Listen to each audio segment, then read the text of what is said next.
Fala pessoal, sei, how about those Chiefs? E aí, beleza? Como tá? Feliz? É isso, eu perdi, né? Eu errei. Mas, enfim, todo mundo ficou feliz, né? O importante é isso, o importante é a gente ficar feliz e o Chiefs ganhar, né?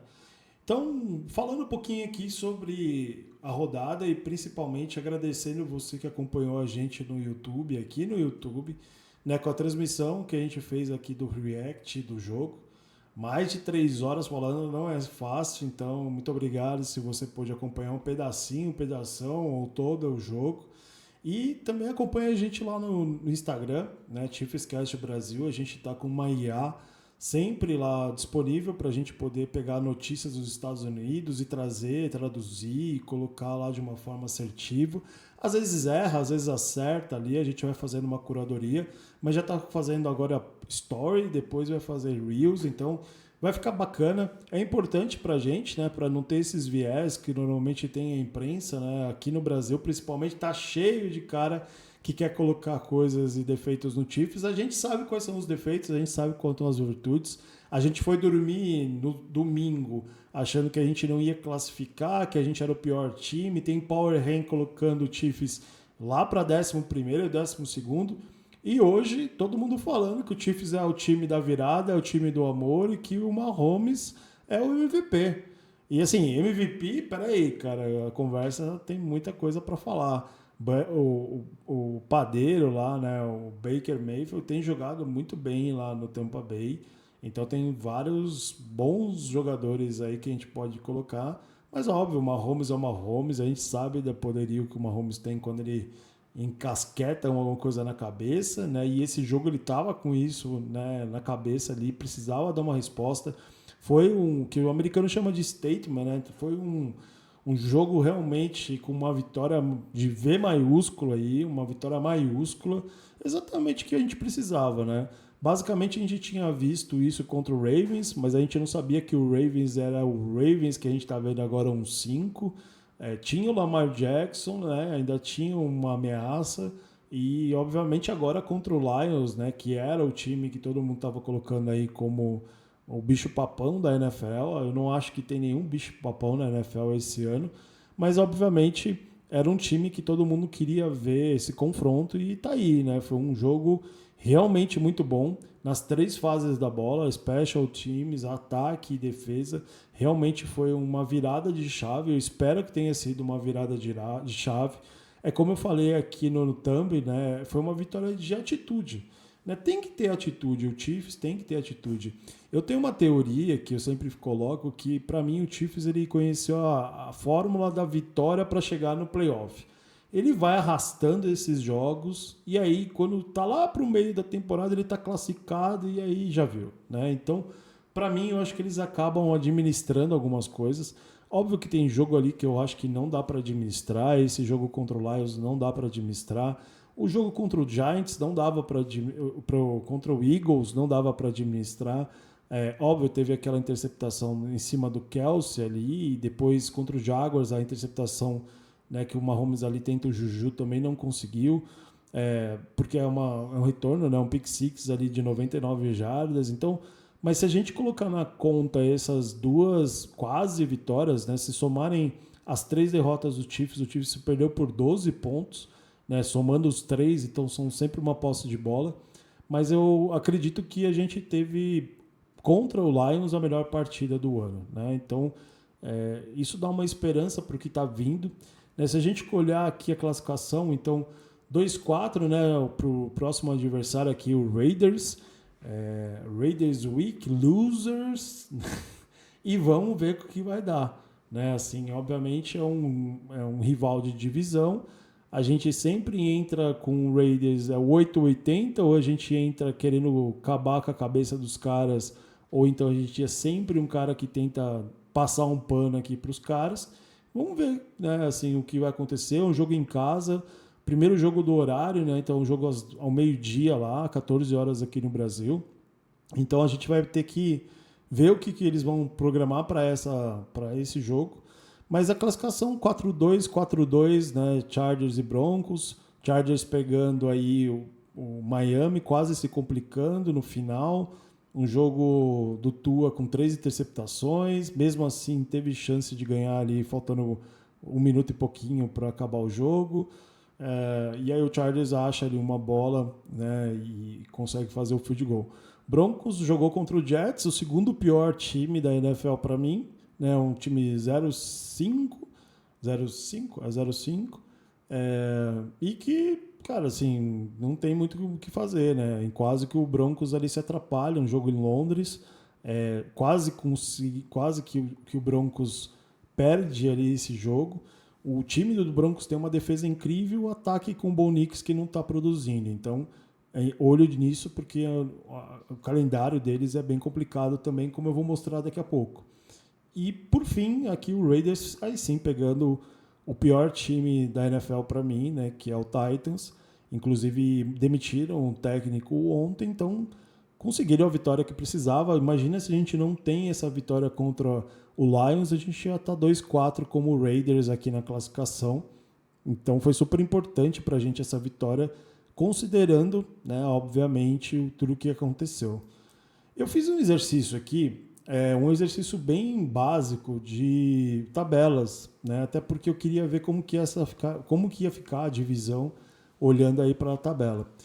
Para mim, assim, olhando para o Chiefs, né, principalmente, a gente tem 2 jogos que eu considero jogos que a gente tem derrotas, vamos dizer assim, que é o jogo contra o Bills, né? O Bills ontem no Monday Night sofreu contra o Falcons, jogo corrido, Bijan Robson 81 jardas, um touchdown.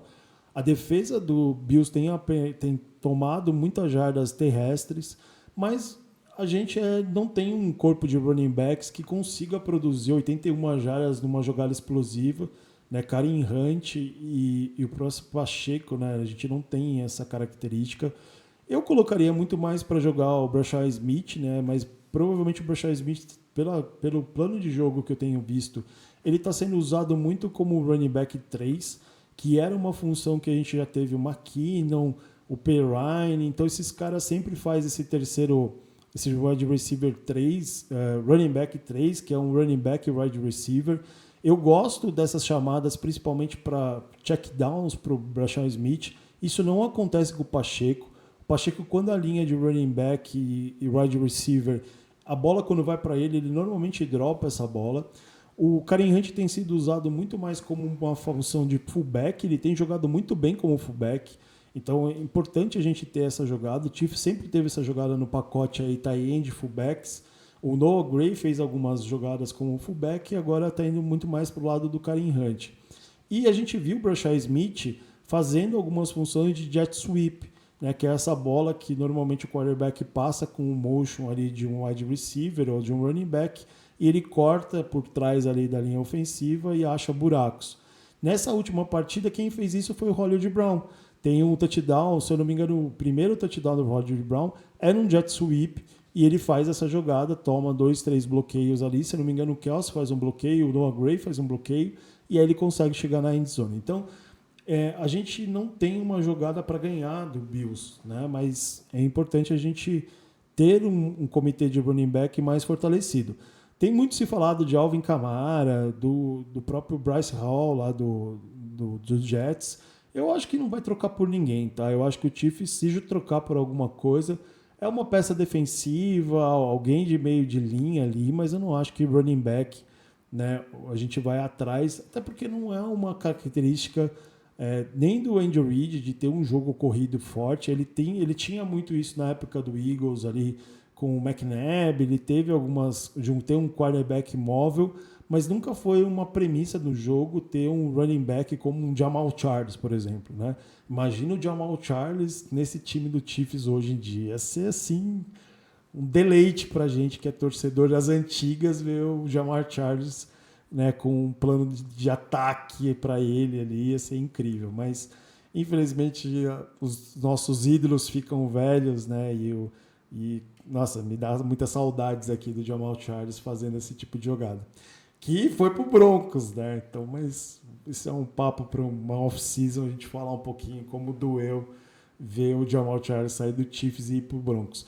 E eu acho que a gente perde pro Broncos aí na 17ª rodada, aquele jogo que já está classificado, e aí a gente sabe como que é o Andy Reid para fazer gestão de elenco, então ele não liga muito para stands aqui, né, para scores, então eu acho que a gente pode perder esse.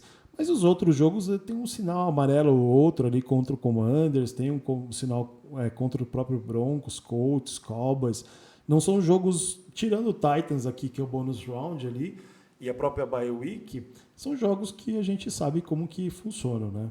Agora, por exemplo, Chargers e Broncos, na próxima semana, já, tem 2 confrontos aqui muito difíceis, né? O próprio Colts, que está 5-1, né? Então esse jogo é um jogo para o Chargers muito importante, assim como para o Colts é muito importante.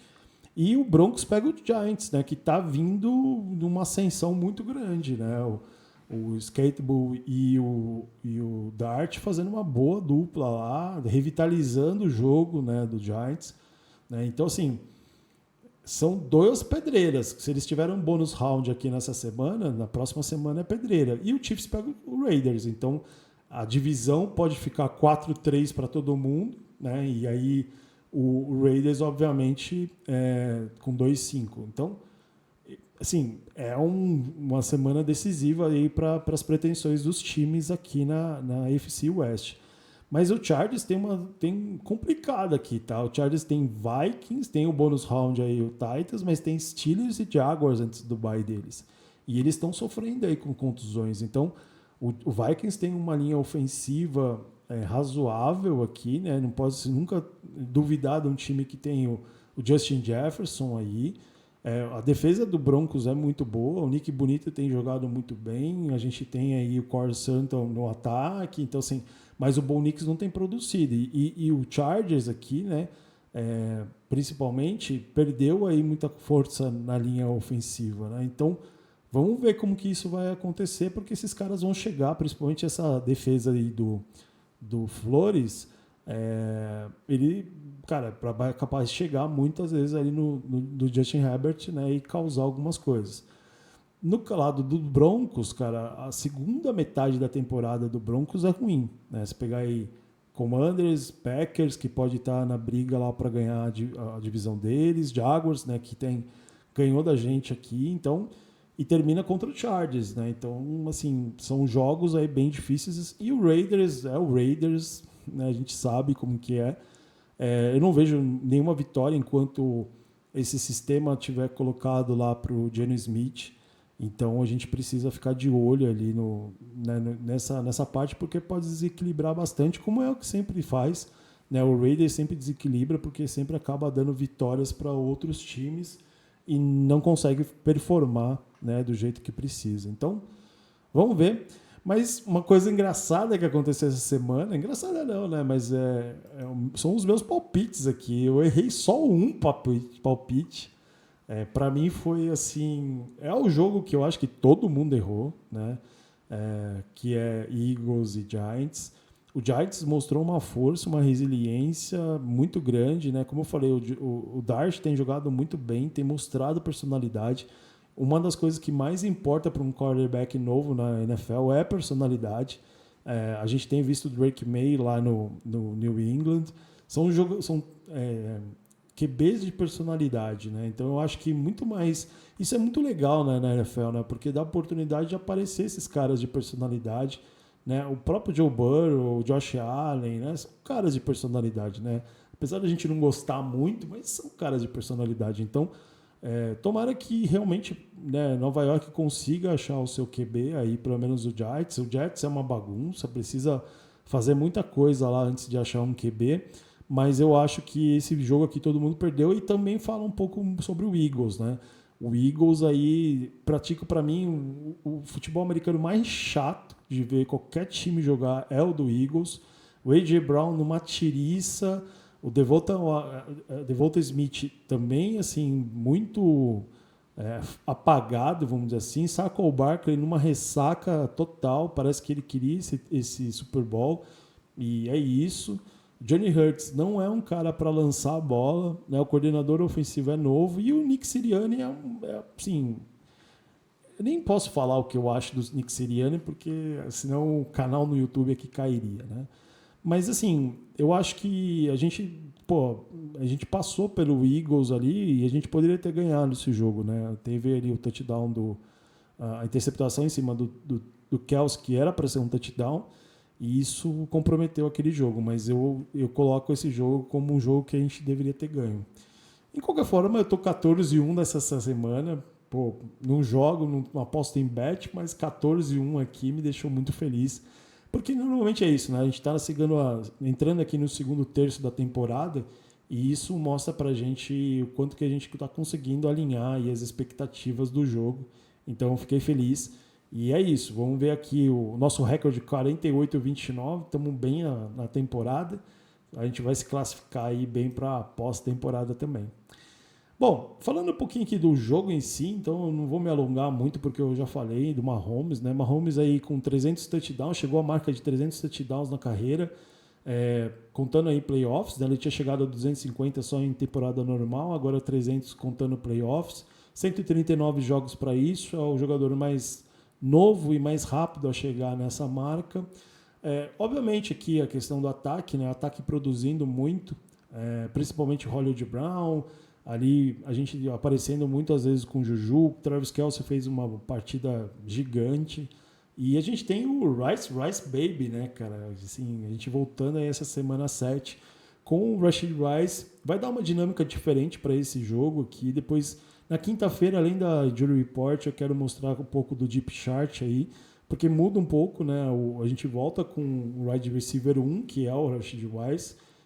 Aí vai ter o Thornton, vai ter Juju, vai ter Hollywood Brown, esses elenco de apoio, né, que é necessário. Então eu acho que vai ter uma disputa muito grande aí para quem vê quem vai ser o wide receiver 3 desse time. Mas eu tenho confiança que pelo menos agora a gente tem aí efetivamente todo mundo saudável para poder disputar. E era o que a gente sempre quis, né? Desde a temporada passada, ter essas 3 peças no time, né, jogando juntos, né, sendo o Rashid Rice 1, o Xavier Worth 2 e o Hollywood Brown 3.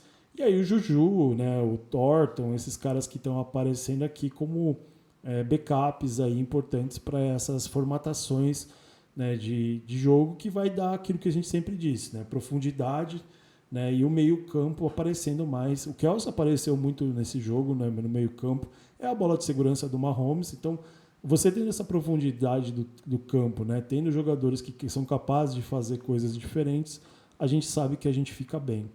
E aí o meu ponto negativo aqui, eu continuo batendo no ponto sobre Harrison Butker, não pelo fato que eu estou pegando no pé aqui, mas são 6 jogos com 6 erros, né?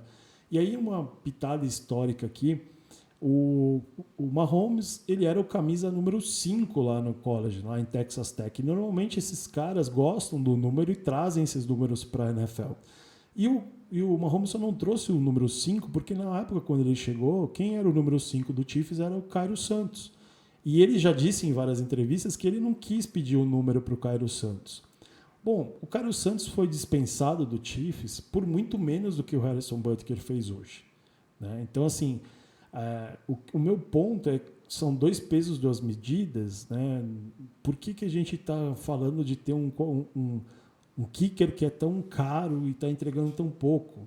Não vamos esquecer do que aconteceu na temporada passada, quando a gente dispensa, né, o Panther, que para mim a gente tinha confiança, né, no Tommy Townsend, e a gente traz o Matt Araiza, que o Matt Araiza tinha tido aquele problema lá em Buffalo, e aí a gente traz ele meio que de graça, porque ele é melhor do que o Tommy. Então, assim, eu não sei elencar muito bem essas questões. Eu sei que tem muita passada de pano para o Butker, né? O Dave Tubb, que é o coordenador da Special Teams, fala muito sobre isso. O próprio Andy Reid, na entrevista coletiva depois do jogo, passou um pano para essa situação. Eu não sei se eu passaria, tá? Porque, como eu falei já algumas vezes, eu acho que a gente subestima muito o quanto é importante ter um punter e um kicker bom, principalmente na pós-temporada. Na pós-temporada o tipo de jogo é outro, é um jogo que normalmente se joga já no inverno lá, um inverno rigoroso. Então, assim, normalmente são campos que não tem uma condição tão boa, a gente pega vento. Vocês lembram como aconteceu lá com o Tyler Bass lá no Buffalo, naquela partida que poderia ter dado o empate ali contra o Chiefs, né? Então, eu acho que a gente subestima e 6 erros seguidos aqui do Butker, eles preocupam. Até porque a gente vê, né? A gente teve aqui um time extremamente faltoso contra o Jaguars, 13 faltas, e nesse jogo a gente teve uma falta que foi declinada, que era um offside ali do Chris Jones, e então assim, a gente teve zero penalidades, a gente teve um time que evoluiu. O ataque evoluiu, a defesa evoluiu, o special teams evoluiu, salvo o Butker. Então, assim, eu acho que ainda tem que discutir um pouco mais esse tema, tá? Eu estou tentando trazer um pouco mais isso daqui, até para a gente poder lembrar disso, porque se lá na frente a gente sofrer com o Butker, a gente vai fazer o quê? Cortar ele, trocar ele? Eu não sei, entendeu? Então, eu acho que a gente tem um ponto aqui, até pela questão do custo-benefício, né? Como eu falo, é o kicker mais caro da NFL para entregar 6 semanas seguidas com erros. Bom, não quero ser o chato da vez aqui de qualquer forma, né? Mas já sendo chato. Bom, acho que é isso, pessoal. Acho que a gente passou aqui. Lembrando algumas situações aqui a mais que eu não falei do jogo. O Andy Reid agora com 29 vitórias no Sunday Night, é o recordista. As defesas, a gente segurou o ataque ali do Lions a 14 pontos, 34,5 de média, 6,1 jardas de ataque. Né, a partir de 3 jardas ali por jogada já é uma grande estatística, né? A gente com 6,1 foi um jogo muito bom nesse sentido, e eu acho que a gente está preparado, né, para a próxima semana, aqui 14 horas no domingo, logo depois da macarronada aí, vão acompanhar Raiders e Chiefs. Manda esse vídeo aqui para os seus amigos aí do Chiefs Kingdom, quem gosta de escutar um pouco sobre futebol americano. Eu tenho feito isso aqui com muito carinho para que a gente possa não ter esse viés de comunicação, né, que muitas vezes é ruim ali, mas a gente podendo ter as reações aqui, falar bem, falar mal, mas a gente sempre torcendo para o Chiefs de alguma forma, aproveitando o momento que a gente está vivendo, né? Então, assim, eu acho que não tanto ao céu, tanto ao inferno, né? Eu acho que a gente foi bem, baita jogo, ganhamos do time que todo mundo queria falar que era o melhor time aí da temporada. Eu acho que a gente ainda não tem um bicho-papão na NFL. Entramos agora no segundo terço aí da temporada. E é isso. Eu acho que a gente vai conseguir aí, se a gente manter o que a gente fez essa semana, a gente vai manter um histórico positivo, classificando aí sem muitos problemas. Beleza? Como eu sempre falo, pessoal, say how about those Chiefs. Vamos em frente. Te espero no vídeo de quinta. Valeu. Tchau.